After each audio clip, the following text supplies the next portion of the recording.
Bismillahirrahmanirrahim. Assalamualaikum warahmatullahi wabarakatuh. Kita ketemu lagi di Lengkong Bagja Channel, podcastnya orang Lengkong. Alhamdulillah hari ini kedatangan tamu-tamu ke podcast mah kadang luar biasa hungkul. Tapi ini spesialis di luar biasa. Karena yang bakal diobrolin adalah ngobrol terkait masalah lingkungan, bil khusus terkait masalah sampah. Urusan sampah teu beres-beres. Nah, ada namanya program Kampung Bedas Bebenah Desa Sejahtera. Jadi mudah-mudahan dengan konsepnya ini sesuai dengan namanya. Jadi konsep harus sesuai dengan nama. Nama itu adalah doa. Mudah-mudahan doana itu dijabahnya eta ngajadikeun orang beresan lembur, lamun lembur nangis beres, maka kesejahteraan bakal datang. Kan gitu meren. Tapi kan kita lihat, kita juga akan banyak bertanya terkait itu. Alhamdulillah hari ini kita kedatangan Ibu Indah. Ibu Indah. Kalau nama aslinya itu Ibu Windia Wardani, Ibu Kabid bagian konservasi. Jadi tidak hanya Agus Akor saja yang dikonservasi, ternyata ada juga di bagian lingkungan hidup. Bisa dikonservasi ke Ibu Indah Itu penginten, Ibu perkenalkan dulu. Ya. Mangga di ini namina teh Lengkong Bagja Channel. Lengkong Bagja Channel atau podcastnya orang Lengkong. Oke. Lengkong Bagja Channel, podcastnya orang Lengkong. Hatur nuhun Pak Kades. Assalamualaikum warahmatullahi wabarakatuh. Pak Kades, ya betul, saya Windia Wardani, biasanya disebat Bu Indah. Saya Kabid Konservasi dan Pengendalian Kerusakan Lingkungan di Dinas Lingkungan Hidup Kabupaten Bandung. Jadi saya hanya satu di antara 4 kabid yang ada di sana. Nah, memang tadi sebagaimana Pak Kades sampaikan, saya ditugaskan bersama Pak Kadis, ditugaskan Pak Kadis, saya mengusung program Kampung Bedas Bebenah Desa Sejahtera. Ini adalah program unggulan strategis dari Pak Bupati untuk di bidang lingkungan hidup, gitu.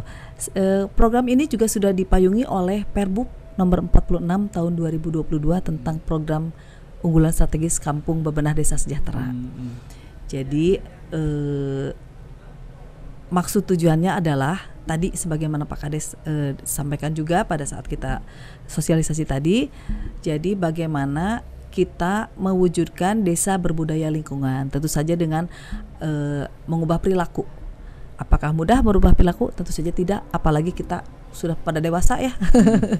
Tapi tadi ketika ada tokoh, ada masyarakat yang kemudian juga ada kampung percontohan yang memang itu kita set untuk menjadi pilot project.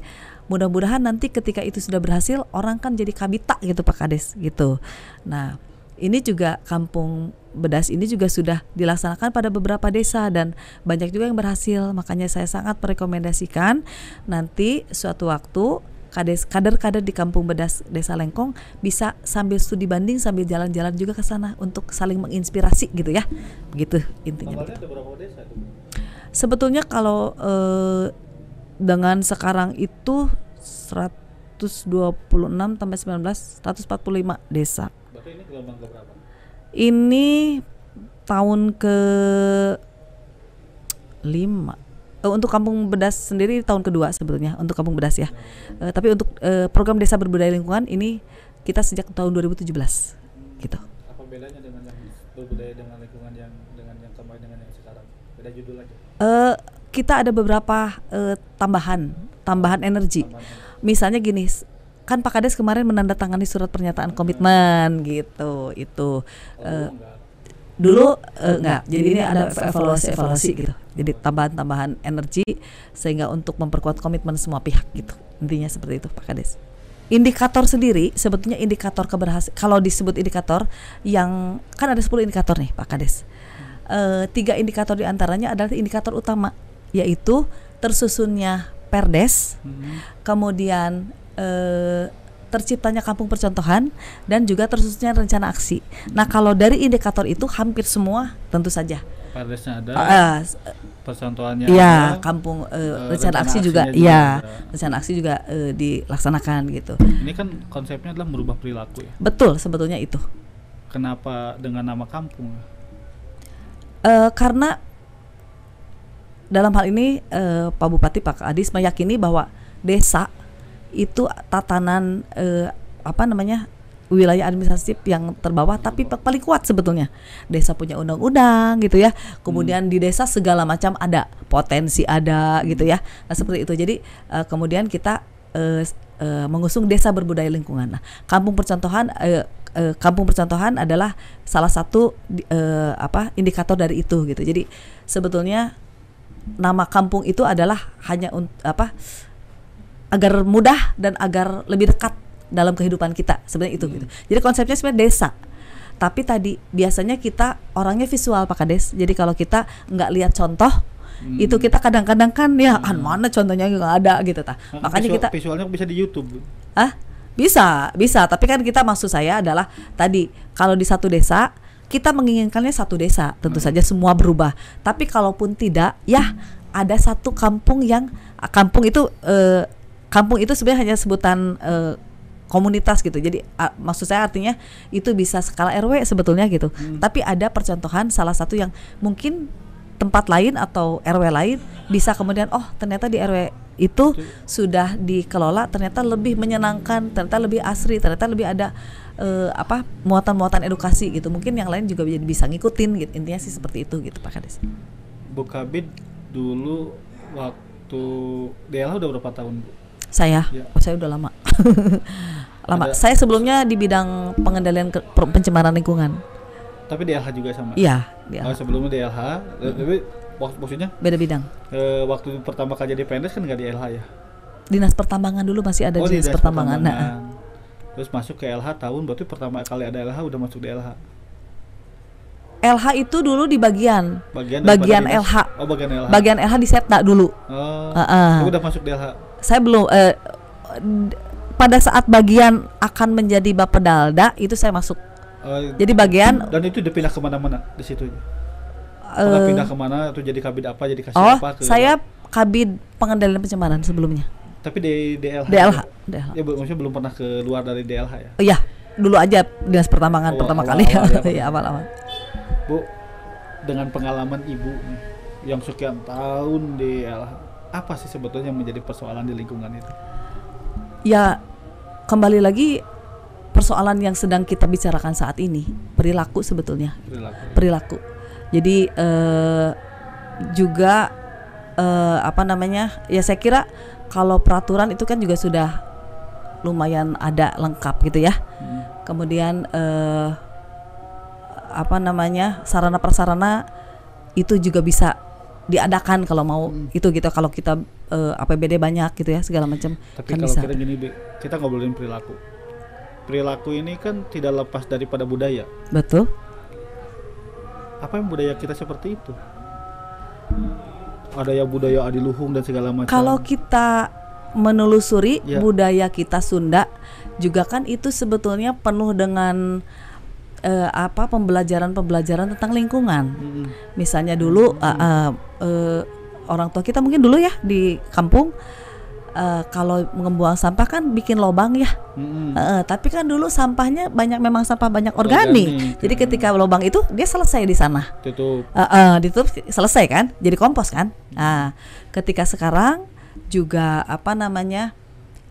berbagai hal kemudahan kita dapat, berbagai bahan baku untuk memudahkan kita dapat yang kita mungkin penemu-penemunya di awal sebenarnya niatnya bagus ya untuk mempermudah kita plastik dan lain-lain, tapi juga mungkin pada saat itu belum terfikirkan ternyata limbahnya bermasalah gitu.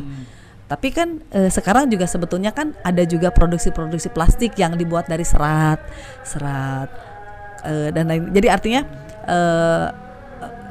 penemu-penemu juga penemu-penemu juga sudah mulai memikirkan itu gitu. Ketika kemarin misalnya kasus di kita Lewi Gajah di mana kita ternyata tumpukan sampah bisa membunuh ratusan orang gitu ya. Itu juga sebetulnya sudah ada saya kira perbaikan-perbaikan. Ibu gitu. Pernah kan ke luar negeri banyak sering kali lah studi banding. Ya, saya kebetulan S2 di Belanda. Oh, S2 di Leiden. Di Delft. Oh, di Sabi di Leiden, Bu. Oh gitu. Di Leiden. Abi mah di UPI Bu jadi Iya ledang iya kan. iya ledang. Hampir sami lah ledang sareng ledang. Nah Bu, Ibu kan bisa melihat nih, ini budaya Belanda seperti apa. Termasuk mungkin pernah studi banding ke Jepang ke pernah. Jepang itu. Apakah perilaku ini budaya ini perilaku ini terpengaruh oleh budaya atau emang dia tersadarkan dengan kondisi lingkungan saat itu?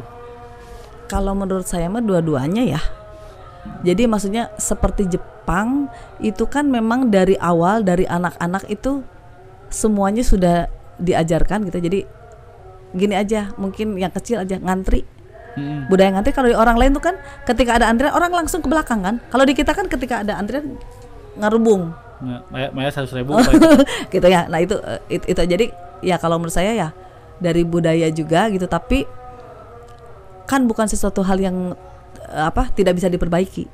Jadi makanya tadi kami juga termasuk kemarin pada saat kami juga bertemu dengan perguruan tinggi Bandung Raya, itu juga diyakini oleh semuanya bahwa memang pelajaran tentang lingkungan itu harus dari kecil, harus dari kan awal gitu. Gini, ngobrolin perilaku khusus walaupun ini terkait masalah lingkungan ya. Ini kan tidak lepas dari banyak sisi yang kita ambil. Betul. Jadi kayak Ibu tadi, ini sebagai upaya kami sebagai abdi negara menyadarkan perilaku masyarakat yang salah. Betul itu kan? Ya betul.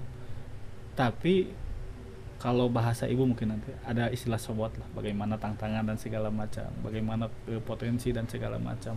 Apakah itu dengan adanya untuk merubah perilaku ini terus akhirnya tersimpulkanlah membuat kampung bedas. Ya kan sebetulnya Kampung Bedas bukan satu-satunya program kami untuk merubah perilaku. Betul. Di sektor pendidikan kami juga ada sekolah adiwiyata gitu kan. Ada program sekolah adiwiyata. Kemudian juga di bidang sampah, mungkin di bidang pengelolaan sampah ada BBBS, kader BBBS. Jadi sebetulnya Kampung Bedas bukan satu-satunya program kami untuk merubah perilaku. Banyak tapi di antaranya itu kami apakah tadi prinsipnya adalah bahwa di desa itu harus ada contoh. Harus ada tadi kalau di lokasinya berarti kampung percontohan dan harus ada tokoh. Makanya kami sangat berharap Pak Kades bahwa Pak Kades sebetulnya juga menjadi leader of change di desa tersebut karena tadi bagaimanapun sok ninggal ke atasan. Seperti misalnya kami di DLH gitu ya. Ketika ya Pak Kadis memerintahkan pokoknya Samsu. Rapat di DLH tidak boleh ada dusnaik. Kita kan sekarang tidak pernah pakai dusnaik gitu ya. Air kerahnya ngocor ke nyalira. Airnya ngocor ke nyalira. Itu hal seperti itu. Memang sebetulnya awalnya mungkin susah. Kami juga repot. Harus menyediakan pisin dan lain-lain. Tapi lama-lama enjoy. Memang jadi setelah kita rapat kan nggak ada gerombolan sampah yang terlalu banyak. Pasti ada lah sampah sedikit-sedikit. Tapi kan tidak berkurang signifikan. Dan ya itu kan kita juga kami di DLH harus memberi contoh. Jadi ketika mengundang Pak Kades, mengundang Pak Camat, oh di DLH mah kieu cenah. Kalaupun misalnya ada nasi dusnya kopi piti misalnya. Karena apa ya? Itu karena dia lebih mudah membusuk daripada kertasnya dan lain-lain. Jadi ya itu, jadi kita juga banyak jurus. Kalau Pak Kadis kami selalu bilang gitu. Jadi untuk melaksanakan pengelolaan lingkungan atau menyadarkan itu jurusnya banyak. Tidak cuma satu aja Kampung Beras, tidak. Jadi banyak hal. Di teman-teman bidang lain ada bagaimana di sektor industri gitu, sektor perumahan gitu.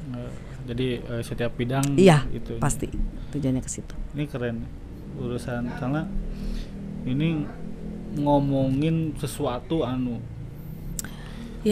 ditugaskeunana teu ngaseukur ke LH. Ini tugas nabi. Betul. Gitu kan. Jadi tugas nabi. Nabi Muhammad pernah bersabda sebenarnya inama bu'istu li utamima makarimal akhlaq tuh ieu. Akhirnya ditanggung jawab ku LH, coba kebayang kan?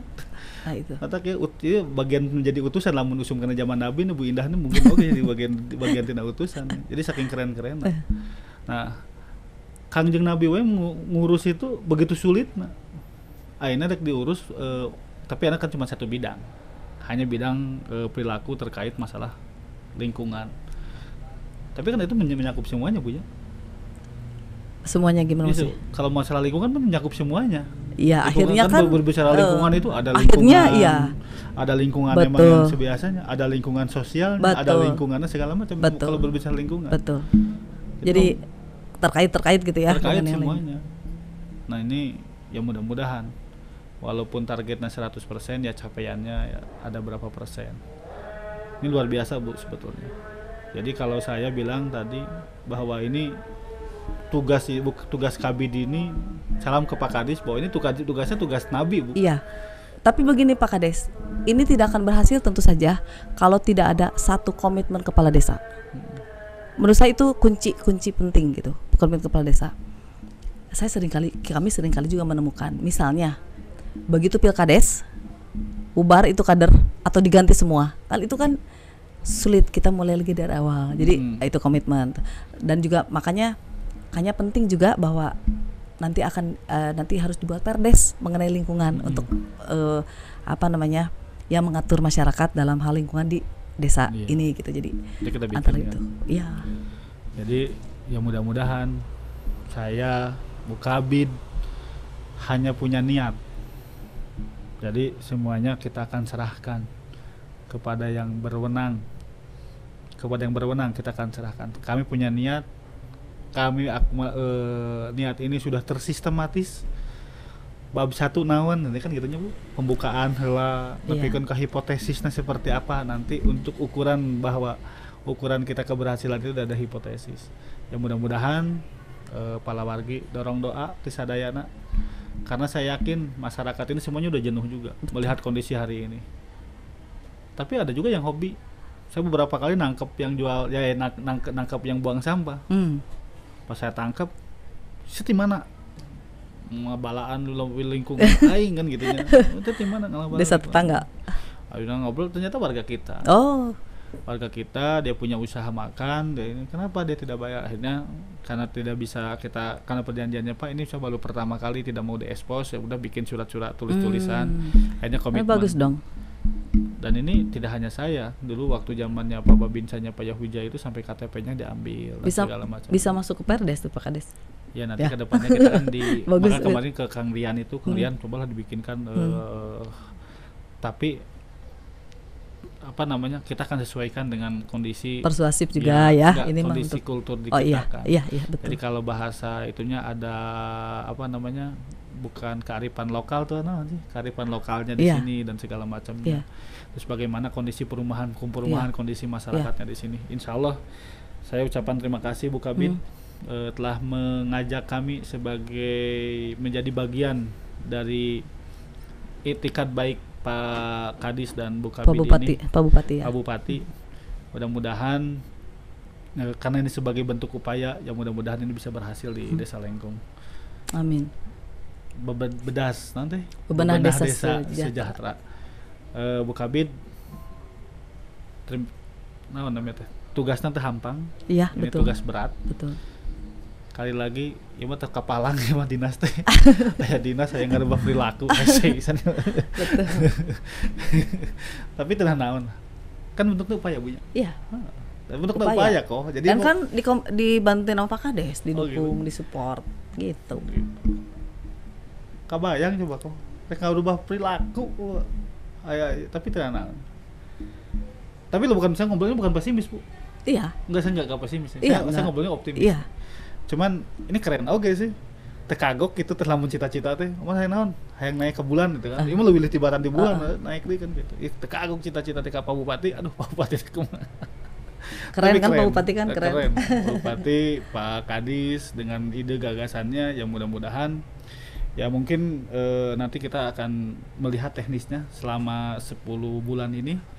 Dan saya harap 10 kali karena kan 1 bulan 1 kali ya. Iya, pokoknya sampai Desember depan lah. Itu kan pertemuannya aja ya. Tapi kalau fasilitator mah kan bisa beberapa hari sekali kan ke wilayah kan. Ya bisa lah, jadi minta tolong. Bu Kabid juga kan tidak hanya sekarang aja. Nanti kan Bu Kabid kesini lagi. Terima kasih Bu Kabid. Ya. Hatur nuhun. Mudah-mudahan ini menjadi inspirasi banyak orang, termasuk inspirasi buat saya bahwa ketika melakukan sesuatu geus kumaha engke lah. da anggar nu ngaijabahna mu Gusti Allah. Iya. Geus urang melakukan. Nah, Ikhtiar. cek Bu Kabid seperti itu. Bu Kabid barangkali ada kesan-kesan terakhir mangga untuk disampaikan. Ya, terima. Kameranya yang itu ya Bu Kabid. Yang mana? Yang tengah kan? Yang ini. Oh, yang ini. Ya, terima kasih.